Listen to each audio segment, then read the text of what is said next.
ஆமென். ஆண்டவருக்கு மகிமை உண்டாவதாக. ரோமருக்கு நிருபம் 12ஆம் அதிகாரம். ரோமர் 12:2 வாசிங்க.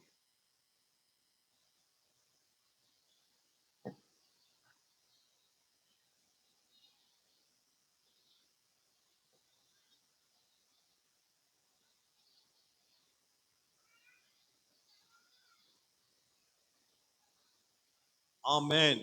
நீங்கள் இந்த பிரபஞ்சத்துக்கு ஒத்த வேஷம் தெரியாமல் தேவனுடைய நன்மையும் பிரியமும் பரிபூர்ணமான சித்தம் இன்னதென்று பகுத்தறியத்தக்கதாக உங்கள் மனம் புதிதாகிறதினாலே. சொல்லுங்க, மனம் புதிதாகுதல். சொல்லுங்க, மனம் புதிதாக வேண்டும். அல்லேலூயா. மனம் நம்முடைய வாழ்க்கையில ஒரு புதிய மனம் புதிதாக இருந்துச்சுனால் அதுதான் புதிய சிருஷ்டிப்பு. அவன் ஒருவன் கிறிஸ்துவுக்குள் இருந்தால் புது சிருஷ்டியாய் இருக்கிறான். பழையவைகள் ஒளிந்து போயின எல்லாம். ஆமென். எத்தனை புது சிருஷ்டியா இங்க இருக்கிறீங்க? ஆமென். கையை வைத்துங்களேன். பார்க்க மத்தாக்கள் என்ன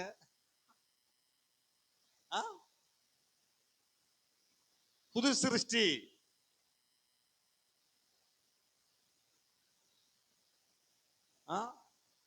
நீங்க பழைய சிருஷ்டி இல்ல, அதான் பழைய படைப்பு இல்ல, புதிய படைப்பாக இருக்கிறீங்க. என்ன தெரியும் புதிய படைப்பு? சர்ச்சுக்கு போறதுக்கு போது காது கொஞ்சம் இப்படி இருந்தது, இப்ப காது இப்படி இருக்குதா? சொல்லுங்களேன், என்ன மாற்றம்? புதிய சிருஷ்டிப்பு, புதிய சிருஷ்டி. உங்களுடைய உள்ளான வாழ்க்கையில் நம்முடைய உள்ளான மனிதனிலே மாற்றம். ஆமென் சொல்லுங்களேன். நம்முடைய உள்ளான மனிதன் மறுஉறப்படைந்திருக்கிறார். என்னோட உள்ளான மனிதன் மரித்தவனாக இருந்தான். ஆமென் சொல்லுங்களேன். உள்ளான மனிதன், அதாவது என்னுடைய ஆவி மனிதன். நல்லா கவனிங்க, என்னுடைய ஆவி மனிதன் அதுதான் ஒரிஜினல். ஆமென் சொல்லுங்களேன். அல்லேலூயா. அதுதான் ஒரிஜினல் மனிதன். எனக்குள்ளே வாசம் பண்ணுகிற அந்த மனிதன், அந்த உள்ளான மனுஷன் வாசம் பண்ணுவதற்கு எனக்கு ஒரு சரீரம் தேவை. அதைத்தான் நீங்க பார்க்க, நான் உங்களை பார்க்கிறேன். உள்ளான மனுஷனை அது உள்ள இருக்கு தெரியாது. இந்த உள்ளான மனுஷன் ஒரு நாள் மரித்து போயிட்டான்.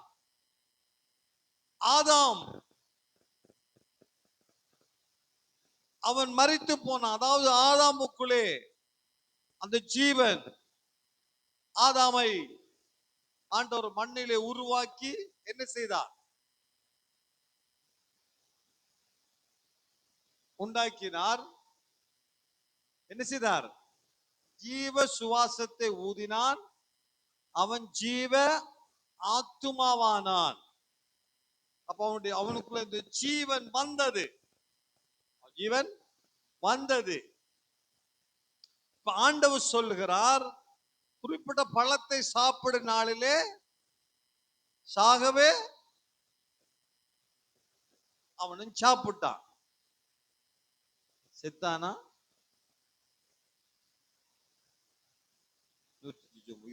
உயிரோடு கூட இருந்தான். அப்ப ஆண்டவர் சொன்னார், சாகவே சாவாய். என்ன அவனுக்குள்ளே மரித்தது? அவனுடைய உள்ளான மனுஷன் மரித்துட்டான். உள்ளான மனுஷன் மரித்துட்டான். ஆதாமுக்குள்ளே இருந்து வந்த ஒவ்வொரு மனுஷனும் உள்ளான மனுஷன் மரித்தவனாக, ஜீவன் அற்றவனாக, அதாவது ஆவியிலே ஒரு மரித்த நிலைமையோடு கூடதான் இந்த உலகத்திலே பிறக்கிறான். அவன் தான் பாவ மனுஷன். அந்த பாவ மனுஷன் உள்ளே இருந்து கொண்டுதான் பாவமான காரியங்களை செய்கிறான். பவுல் சொல்லுகிறான், எனக்கு விருப்பம் இல்லை, பாவம் செய்ய விருப்பம், ஆனால் எனக்குள்ளே வாசம் பண்ணுகிற பாவம். அப்ப உள்ளான மனுஷன் தான் மனுஷனை பாவம் செய்ய தூண்டுகிறான். அந்த உள்ளான மனுஷன் தான் அவன் மரித்த நிலைமையில் இருக்கிறபடினாலே அவன் பாவம் செய்ய தூண்டுகிறான். வேதம் சொல்லு எபேசியர் புத்தகத்தில அக்கிரமங்களிலும் பாவங்களிலும் மரித்தவர்களாக இருந்த என்னையும் உங்களையும் அவர் என்ன செய்தார்? உயிர்ப்பித்தார். இயேசு கிறிஸ்து சிலுவையிலே மனிதனுடைய பாவத்துக்குரிய பரிகாரியாக நம்முடைய சாணத்தை அவர் எடுத்து, நானும் நீங்களும் பாவத்து நிமித்தம் கொல்லப்பட வேண்டிய இடத்துல என்னுடைய சார்பில உங்களுடைய சார்பில அவர் மரணத்தை ருசி பார்த்தார், மரித்தார், அடக்கம் பண்ணப்பட்டு உயிர்த்தெழுந்தார். அவருடைய உயிர்த்தெழல் மூலமாக நான் அதை விசுவாசிக்கும் பொழுது நானும் உயிர்ப்பிக்கப்படுகிறேன். ஆமென் சொல்லுங்களேன். ஆமென். என்னுடைய வாழ்க்கையிலே நான் உயிர்ப்பிக்கப்பட்டவனாக வாழ்கிறேன். இயேசு கிறிஸ்துவின் சிலுவை மரணம் என்னை உயிர்ப்பிக்கிறது. ஆமென் சொல்லுங்களேன். ஹல்லேலூயா. அப்ப உயிர்ப்பிக்கப்படும் பொழுது என்னோட உள்ளான மனுஷன் மாற்றம் அடைகிறான். உள்ளான மனுஷன், அதாவது என்னுடைய உள்ளான மனுஷன் உயிர்ப்பிக்கப்படும் பொழுது நான் தேவனுடைய சாயலை தரித்துக் கொள்ளுகிறேன். ஆமென் சொல்லுங்க. ஹல்லேலூயா.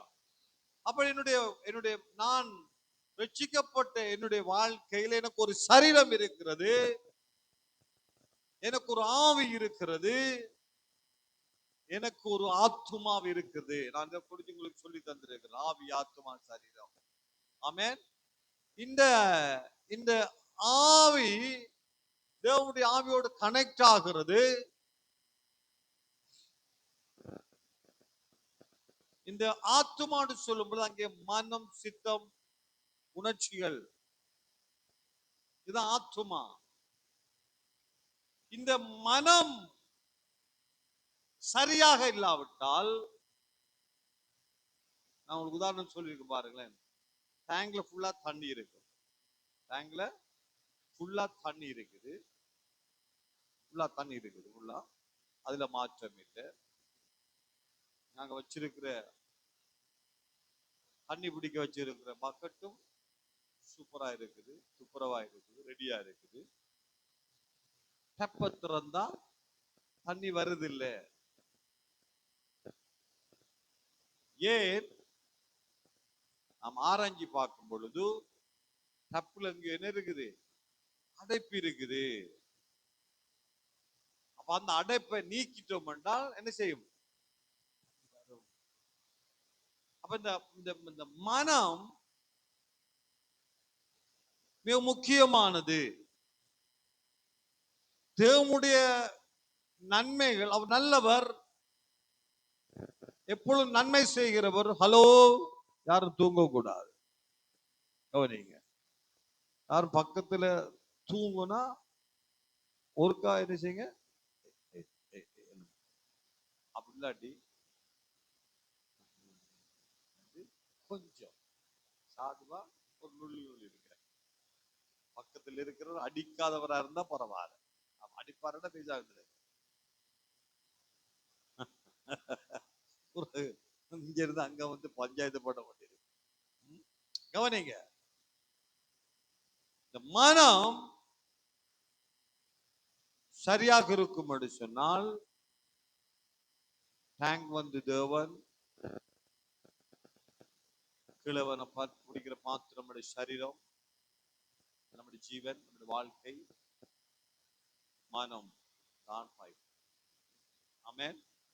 இந்த மனம் திரும்ப வேண்டும். அதனாலதான் வாசித்தோம், நீங்கள் இந்த உலகத்துக்கு ஒத்துவேசம் தெரியாமல் தேவனுடைய நன்மையும் பிரியமும் பரிபூர்ணமான சித்தம் இன்னதென்று பகுத்தறியத்தக்கதாக உங்கள் மனம் புதிதாகிறதுனாலே மறுரூபமாகுங்கள். ஆமென் சொல்லுங்களேன். உங்களுடைய மனம்தான் முக்கியமான காரியமாக இருக்குது. ஆமென். மனம் திரும்ப வேண்டும்.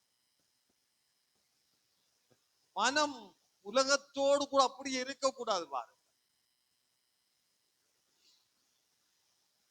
ஏனென்றால் பலவிதமான கொள்கைகள், பலவிதமான தத்துவங்களை படிச்சு அது அது இருதயத்துல இருந்து அதுல இருந்து நாங்க வந்திருக்கிறோம் பாருங்க. எங்களுடைய மனதுல, ஆள் மனதுல பயங்கரமான அஸ்திவாரங்கள் போடப்பட்டிருக்கிறது. நம் மனம் திரும்புதுன்னா அந்த அதுல இருந்து நான் வெளியில வரணும். ஆமீன் சொல்லுங்களேன். சிலர் ஞானஸ்தானம் ரட்சிக்கப்பட்டுட்டோம், ஞானஸ்தானம் எடுத்துட்டோம், ஆனா இன்னும் ஒரு மாற்றம் இல்லைன்னு சொன்னால் என்னுடைய ஆள் மனதுல போடப்பட்டிருக்கிற சில அஸ்திவாரங்கள் அதுல இருந்து வெளியில வரணும். ஆமென். அது எங்க போட சில பாடசாலை நாட்களில் இருந்தே அது போடப்படும் பாருங்க. பாடசாலை நாட்கள்ல டீச்சர் சில பேசுவா, ஒன்றுக்கு சரி வராம எனக்கு ஒரு சார் சொன்னார், சயின்ஸ் சார். அவருக்கு நாங்க வச்ச பட்ட பேர் பருப்பு கண்ணன். பேர் வர்றது இல்லை, பருப்பு கண்ணன். எனக்கு சொன்னார், வீடுக்கும் வழி இல்லாம ரோட்ல சந்தில நிப்பீங்க.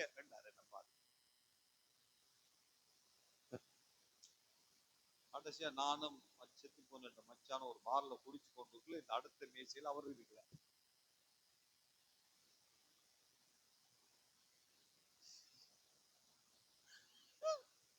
நான் சின்ன மச்சான எனக்கு பள்ளிக்கூடத்தில் ஒரு யூபி சொல்ல வருது, மச்சான கொஞ்சம் நல்லா இதாயிடுச்சு.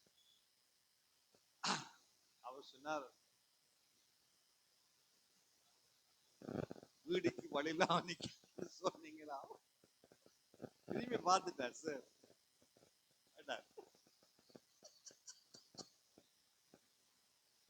சத்தம் சொல்றார், சார் பாத்துரா வீடுக்கு வழி இல்லாம இருக்கிறது சொன்ன, ஆனா இன்றைக்கு நீ பியரோடையும் சிகரெட்டோடையும் இருக்கிறா. நல்ல ஒரு பாரு, இவ்வளவு நல்ல தேவன் அவர். இப்படிப்பட்ட மனுஷனை கத்து எடுத்து ராஜ்யத்துக்கு என்று பயன்படுத்தாருன்னா இவ்வளவு நல்ல அன்பான தேவன் அவர். ஆமே. சில வேளையில பள்ளிக்கூடங்கள் அப்படிப்பட்ட காரியங்களை போட்டுருவான். அவன் நல்லா வருவான், நல்லா வருவான். சில வேளையில சொல்லுங்க, என்ன சும்மா மினக்கெடாங்க, அவன் சரி வர மாட்டான், அவனுக்கு என்ன வந்துடும். சில பேரண்ட்ஸே வந்து, சில பெற்றோரை வந்து அவங்களே சொல்லுவாங்க சரி வர மாட்டான், இவன் சரி வர. சில என்னட்டே கூட கணவர் வந்து ஜெபிக்க பாஸ்டர் விட மாட்டான். நான் சொல்றேன், என்னத்தை நம்புறேன்னா நீங்க சொல்றீங்க உருப்பட மாட்டான், நீங்களே முடிவு, நீங்களே ஜெபிக்க சொன்னா அப்படி அர்த்தம். சில காரியங்கள் நம்முடைய மைண்ட்ல ரட்சிக்கப்பட்ட உடனே, நான் ரட்சிக்கப்பட்டு சரியான கஷ்டத்தில் இருக்கிறேன். லிங்க நகர்ல முதல் இருந்த கொட்டில் வீடு ஸ்டார்ட்ல, இப்ப சொந்த வீடுல முதல் வீடுல ஒரு வாழவுக்குள்ள கொட்டில் போட்டு கொண்டது நாட்கள்ல எனக்குள்ளே ஒரு கேள்வி, என்னடா நாங்க இப்படி கஷ்டப்படுறோமே, கஷ்டப்படுறோம், சரியான கஷ்டம் தான். 3 மணிக்கு எழும்பணும், 3 நாளைக்கு மாவத்தினேனும் மாப்பிள்ளை விழுவோம் பாருங்க. நந்தினி ஒரு பக்கம், ஆனா ஒரு பாட்டை போட்டுக்குவோம். அப்படி இருக்கும் பொழுது எனக்கு ஒரு கிஃப்ட் வந்து, பார்சல் வந்து மாஸ்டர் சூரியகுமார் அனுப்பி வச்ச பெரிய பார்சல் வந்து, பார்த்தா அதுக்குள்ள ஒரு குறிப்பிட்ட போதகருடைய பிரசங்கங்கள் இருக்கு. அப்ப நான் காலையில இருந்து பிரசங்கத்தை போட்டு கேட்டுக்கொண்டிருக்கேன். அவருடைய பிரசங்கம் ஒரு நாள் நான் அப்படி யோசிச்சு கொண்டு அந்த பிரசங்கத்தை போறேன், அவ்வளவு கஷ்டமா இருக்கு. அப்ப அவர் சொல்றார், ஆடம்பரங்கள் அது ஆசீர்வாதங்கள் தேவையில்லை. நான் அண்மையிலே இலங்கைக்கு போன பொழுது இலங்கையில் எனக்கு 5 ஸ்டார் ஹோட்டல்ல ரூம் போட்டு தந்தாங்க. நான் பின்னால படுக்க முடியல, ஆண்டவர் என்ன படுக்க விடுறாரு இல்ல, உனக்கு இந்த சுகம் தேவையா என்று கேட்கிறார். நான் உடனே எழுப்பி துவாய் எடுத்து நிலத்தில் போட்டு படுத்தேன், நிம்மதியா தூங்கிட்டேன். அப்படி ஒரு இதுல பேசுறாரு பாருங்க. எனக்குன்னா மைண்ட் லாஸ் பேசுறோம். அவரோட நாம பெட்டரா இருக்கிறோம். என்ன நாம் ஒரு நாள் தான், நாங்க ஒவ்வொரு நாளும் தரையிலானே படுக்கிறோம். ஒரு பாயில 4 பேரும் படுத்து இருக்கிறோமே. நாங்க அப்படியோ மைண்ட்ல இருந்து பாருங்க. அதனாலதான் கொஞ்ச நாள் அப்படியோ வெளியில வர முடியல. பிறகுதான் 2 பேர் என்ன கூட்டிக் கொண்டு ஒரு மேல் வீட்டுல வச்சு இதோட கதைக்கிறாங்க. ஊழியக்காரங்க இப்படி கஷ்டப்படக்கூடாது. அன்றைக்கு எனக்கு ஒரு பயங்கரமான அவமானம் சபையில நடந்தது. கொழும்புல இருந்து எல்லாம் வந்திருந்தாங்க. வந்தவங்க 2 பேரும் வந்தாங்க. அப்ப எங்கட நான் இருந்து சபையில காணிக்க நான் ஒரு ஞாயிற்றுக்கிழமை காணிக்க தொகை இங்கி போய் கூட்டி பார்த்தா ஒரு 60 ரூபாய். எவ்வளவு? 60 ரூபாய் தான் காணிக்க விடும். மிஞ்சி போனா 100 ரூபாய் வரும். அவ்வளவுதான் அதை காணிக்க. ஆனா அன்றைக்கு கொழும்புல இருந்து வந்தவங்க வியாபாரிகள் எல்லாம் வந்த பின்னால காணிக்க போட்டுட்டாங்க. காணிக்க போட்டோன்னே இப்ப பாஸ்டர் கேட்கிற, என்னப்பா இதான் அப்படி இருக்குது, பெயிண்ட் எல்லாம் அடிக்கலையா? எங்களோட இந்த ஒரு ஆள் சொல்றாரு, அது எங்களுக்கு காசு வேணுமே, பெயிண்ட் அடிக்கிறேன்டா காசு வேணுமே. அப்ப இங்க சொல்ற காணிக்கல என்னடாப்பா நடக்குது என்று சொல்லி கவனிங்க. அவ்வளவு பேருக்கு முன்னால அந்த காணிக்கை கொட்டி வென்றாங்க. என்னன்னா அன்றைக்கு நாளைக்கு ஒரு 3000 ரூபா இருக்கிறீங்களா? 3000 ரூபா காணிக்க. இப்ப டக்குனு கணக்கு பார்க்க ஒரு கிழமைக்கு 3000 ரூபாண்டா 4 கிழமைக்கு 12,000 ரூபாய். எங்கடாப்பா காணிக்க? என்ன சும்மா அலை வாங்க தூக்கி நெஞ்சில அப்படி ஏத்துன மாதிரி இருந்தது. எப்படி இருக்கும் பாருங்களேன். 60 ரூபா தான் காணிக்க. 3 விசுவாசி அந்தனிபுரம் மாத்திரம் தான் முடியாது. மற்றெல்லாம் ஒரு குடும்பம் தான். அந்தனிபுரம் குடும்பம் வெளியில வாரு.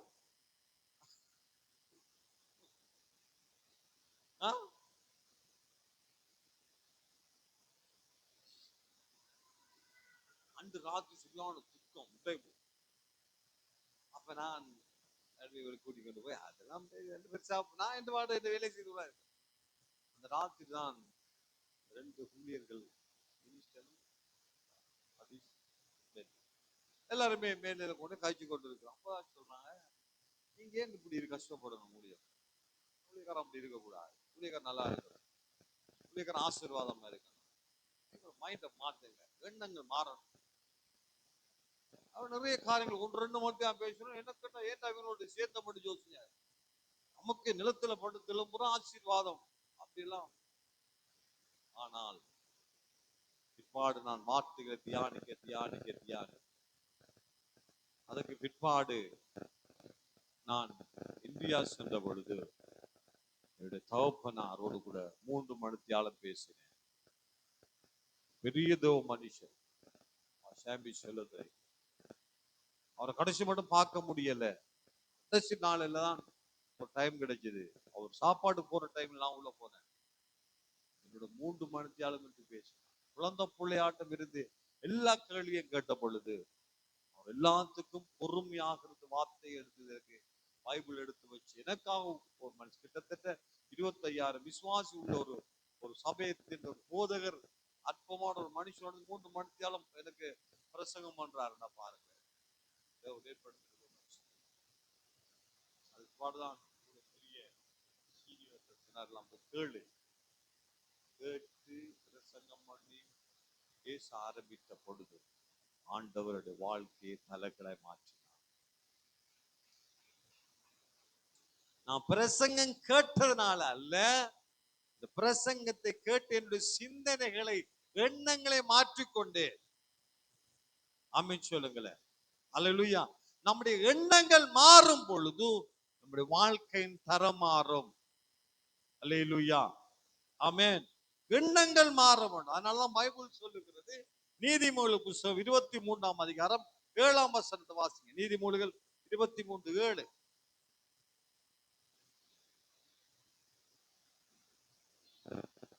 ஆமென். ஒரு மனிதனுடைய இருதயத்தின் எண்ணங்கள் எண்ணம் எப்படி இருக்குதோ அப்படித்தான் அவன் இருக்கிறான். ஆகவே அருமையான தேவனுடைய பிள்ளை, நம்முடைய வாழ்க்கையிலே, எங்களுடைய இருதயத்தில், எண்ணங்களிலே தவறான எண்ணங்கள், தவறான சிந்தனைகள், தவறான தத்துவங்கள் எங்களுக்குள்ளே போடப்பட்டு இருக்கிறது. அதுல இருந்து நாங்க மனம் திரும்ப வேண்டும். ஆமென். அதுல இருந்து வெளியில வர வேண்டும். ஆமென் சொல்லுங்களேன். அல்லேலூயா. எத்தனை பேர் 3ஆம் நம்பர்ல பிறந்தாங்க? கைது. 3ஆம் நம்பர்ல பிறந்தாங்க. 5ஆம் நம்பர்ல பிறந்தாங்க.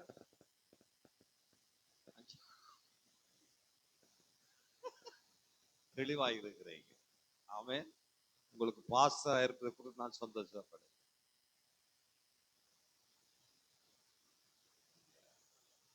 ஏன் நீங்க உயர்த்தல? 5ஆம் நம்பர்ல பிறந்தாங்க, ஏன் உயர்த்தல? 3ஆம் நம்பர்ல பிறந்தாங்க, ஏன் உயர்த்தல? 3ஆம் நம்பர்ல பிறந்தாங்க இல்லையா? அப்படியே இருந்து கொள்ளு. அவ்வளவுதான். அதான் எனக்கு தேவை. அதுதான் எனக்கு தேவை. ஆமென். ஏன்டா நாங்க நம்பர் பாக்குறது இல்லை, நம்பர் விசுவாசிக்கிறது இல்லை. ஆமென். 12வது 3ஆம் நம்பர் என்ன? நந்தினி அக்கா 2. இதுல எப்படி போடப்பட்டிருக்கிறது? சில காரியங்கள் எங்களுக்குள் போடப்பட்டிருக்கு, அஸ்திவாரமா போடப்பட்டிருக்கு. நம்பர், நாள், செவ்வாய், வருவாய், கள்ளவியாளன், கழுத்தறுக்கும். இன்றைக்கு நாள் சரியில்லை, இன்றைக்கு வெள்ளிக்கிழமை சரியில்லை. எல்லா நாளும் நல்ல நாள். ஆமென் சொல்லுங்க. கர்த்தர் நம்மளோடு கூட, அவர் காரியங்களை வாய்க்க பண்ணுவார். அல்லேலூயா. ஆமென். ஆண்டவர் சமூகத்துல ஆண்டவர் சித்த நாளுக்காக ஜெபிக்க கூடாது, சித்தத்துக்காக ஜெபிக்கும். ஆமென் சொல்லுங்களேன். ஆமென். ஆண்டவர் நல்லவர் பாரு. இன்னைக்கு சில சில சம்பிரதாயங்கள், சில கல்ச்சர் போடப்பட்டிருக்கு பாரு. அதுல இருந்து வெளியில வரணும். ஆமென். அல்லேலூயா. வெளிப்பிரகாரமான காரியம், உள்ளான மனுஷன் தேவனுக்கு தேவை. உள்ளான வாழ்க்கையில உள்ளான மனுஷனை மாற்றம். ஆமென். உள்ளான மனுஷன் அது மிக முக்கியமானது. பிசாசுக்கு உங்களை தொட முடியாது. தேவனுடைய பிள்ளைகள் உங்களை தொட, சொல்லுங்க, பிசாசு என்ன தொட முடியாது. எத்தனை நம்புறீங்க? பிசாசு என்னை தொட முடியாது. பிசாசு என்ன தொட முடியும். ஏன்னு சொன்னால் தேவன் உங்களுக்குள்ளே இருக்கிறார். தேவன் உங்களுக்குள்ளே. ஆனால் அவனுக்கு ஒரு தந்திரமான காரியங்கள் செய்ய முடியும். என்ன? எங்களுடைய எண்ணங்களிலே வெளியான காரியங்களை போடுவார். பாருங்க, இஸ்ரவேல் ஜனங்கள் அவர் காண நோக்கி வரும் பொழுது அவர்களை எதிர்கொள்ள முடியல. அப்ப பாலாக் எனப்பட்ட ஒரு ராஜா, தெரிஞ்சவங்களுக்கு வசனம் எடுத்துக்கொள்ளுங்க. 8ஆம் புத்தகம் நினைக்கிறேன், 23, 24. பாலாக் எனப்பட்ட ராஜா எதிர்கொண்டு வந்து இந்த இஸ்ரவேல் ஜனங்களை சபிக்கும்படியாக பிலியாம் எனப்பட்ட ஒரு தீர்க்கதரிசி அனுப்புறான். பிலியாம் சபிக்கும்படியாக போகிறான். பல இடங்கள்ல போயிருந்து இஸ்ரவேல் ஜனங்களை சபிக்க பார்க்கிறான். அவனால சபிக்க முடியல. இந்த பாலா கேட்கிறான், உன்னை ஆசீர்வதிக்க சொல்லல, உன்னை சபிக்கத்தான் சொன்னா. ஆனா நீ என்ன செய்கிறான்? நீ ஆசீர்வதிக்கிறாய். பிலியாம் சொல்லுகிறான், நான் ஆசீர்வதிக்கத்தான் கட்டளை பெற்றிருக்கிறேன். ஆசீர்வதிக்கத்தான் கட்டளை பெற்றிருக்கிறேன். இஸ்ரவேலை ஆசீர்வதிப்பதே தேவனுடைய சித்தம், தேவனுடைய நோக்கமாக இருக்கிறது. தேவன் சபிக்காதவனை நான் சபிப்பது எப்படி? 23 இருக்குது பாருங்க. ஆமென். 8ஆம் வசனம். 8ஆம் வசனம். தேவன் சபிக்காதவனை நான் சபிப்பது எப்படி? 20ஆம் வசனம். இதோ ஆசீர்வதிக்க கட்டளை பெற்றிருக்கிறேன். அவர் ஆசீர்வதிக்கிறார். அதை நான் திருப்ப கூடாது. 21, அவர் யாக்கோப்பிலே அக்கிரமத்தை காண்கிறதும் இல்லை, இஸ்ரவேலிலே குற்றம் பார்க்கிறதும் இல்லை. அவருடைய தேவனாய கர்த்தர் அவர்களோடு கூட இருக்கிறார். ராஜாவின் ஜெய கம்பீரம் அவர்களுக்குள்ளே இருக்கிறது. தேவன் அவர்களை எகிப்திலிருந்து புறப்பட பண்ணினார். காண்டாமிருகத்துக்கு ஒத்த பலன் அவர்களுக்கு உண்டு. யாக்கோப்புக்கு விரோதமான மந்திரவாதம் இல்லை, இஸ்ரவேலுக்கு விரோதமான குறி சொல்வதும் இல்லை. ஆமென். 24ஆம் அதிகாரத்துல 8ஆம் வசனம், தேவன் அவர்கள் எகிப்திலிருந்து புறப்பட பண்ணினார். காண்டாமிருகத்துக்கு ஒத்த பலன் அவர்களுக்கு உண்டு. அவர்கள் தங்கள் சத்துக்களாய் ஜாதிகளை பட்சித்து அவர்கள் எலும்புகளை நொறுக்கி அவர்கள் தங்கள் அம்புகளினால் எய்வார்கள். சிங்கம் போலவும் துஷ்ட சிங்கம் போலவும் அடங்கி படுத்துக் கொண்டிருக்கிறவர்கள் அவர்கள் எழுப்புறவன் யார்? உங்களை ஆசீர்வதிக்கிறவன் ஆசீர்வதிக்கப்பட்டவன், உங்களை சபிக்கிறவன் சபிக்கப்பட்டவன். இந்த பாலாக் ராஜா ஒவ்வொரு ஒவ்வொரு ஒவ்வொரு டைமென்ஷன்லையும் இருந்து இஸ்ரவேல் மக்கள் சபிக்கும்படியா கொண்டு போறான். பிலியாமால சபிக்க முடியல. அப்பதான் பிலியாம் சொல்லுகிறான், என்ன செய்யலாம்? கர்த்தர் அவங்களோடு கூட இருக்கிறார். காண்டாமிருகத்துக்கு ஒத்த பலன் அவர்களுக்கு இருக்குது. என்ன செய்யலாம்? ஒன்றும் செய்யலாம், ஒன்றும். ஆனால் தந்திரமான ஒரு காரியத்தை செய்யலாம். என்ன சொல்றான்? அடுத்த வசனம் பாத்தீங்க, சொல்றான், ஒன்றும் செய்யாத இந்த அவனுக்கு மோவாபிய பெண்களை என்ன செய், நீ அவர்களுக்குள்ள அனுப்பு. மோவாபிய பெண்களை அவர்களுக்குள்ள அனுப்பு, அங்க அனுப்பிவிடு, அனுப்பிவிடு. அவர்களை பார்த்த உடனே அவர்கள் மேலே இச்சை கொண்டு அவர்கள் இந்த மோவாபிய பெண்களோடு கூட விபச்சாரம் செய்ய ஆரம்பித்தார்கள். அதனாலே கர்த்தருடைய கோபம் வந்து அநேகம் 1000 பேர் அங்க சேர்த்தார்கள். அப்ப பிசாசு நம்மை தொட முடியும், ஆனால் தந்திரமாக நம்முடைய சிந்தனைகளில் அவன் வேலை செய்கிறான். ஆதாமும் ஏவாளும் தேவனோடு கூட வாழ்ந்தார்கள், தேவர்களைப் போலவே இருந்தார்கள். தேவன் தமது சாயலாகவும் தமது ரூபத்தின்படியும் அவர்களை உண்டாக்கினார். அவர்கள் தேவனை போல, ஒரு குட்டி தேவனை போல அவர்கள் தேவனுடைய உறவிலே அவ்வளவாக வாழ்ந்து கொண்டிருந்தார்கள். பிசாசால தொட முடியல.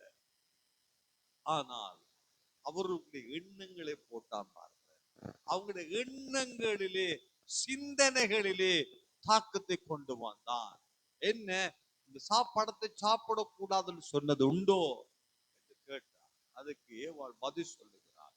அவர் சொல்ல, இல்ல, நீங்கள் இந்த பழத்தை சாப்பிட்டா எப்படி வந்துருவீங்க? தேவர்களை போல வருவீர்கள் என்று அவருக்கு தெரியும். அதனாலதான் இந்த பழத்தை சாப்பிட விடாமல் சொல்லியிருக்கிறார். ஆனால் ஆல்ரெடி அவர்கள் தேவர்களை போலத்தான் இருக்கிறார்கள். ஆமென். தேவன் தமது சாயலாகத்தான் உண்டாக்கினார், தமது ரூபத்தின்படி உண்டாக்கி தேவனை போலவே. ஆமென். ஒரு தேவனை போல, ரெண்டு வித்தியாசம் தான் தேவனுக்கு அவர்களுக்கும். இவர்களுக்கு உருவம், ஒரு சரீரம் இருந்தது, தேவனுக்கு சரீரம் இருக்கல. மற்றபடி சகல ஆளுகையும் இருந்தது. தேவன் அவர்களை ஆசீர்வதித்தார். நீங்கள் பலுகி பெருகி பூமியை நிரப்பி எல்லாவற்றையும் ஆண்டு கொள்ளுங்கள். இந்த பூமியில இருக்க சகலத்தை நீங்க என்ன செய்யுங்க? ஆண்டு கொள்ளுங்க. நீங்க தான் ராஜா, நீங்க தான் கடவுள், நீங்க தான் தேவன் என்று சொல்லி அவர்களை ஆசீர்வதித்து, அப்படி ஒரு பொய்ஷல்ல தான் நாங்க ஏதாயில அங்கே ஆதாமை மேவாளை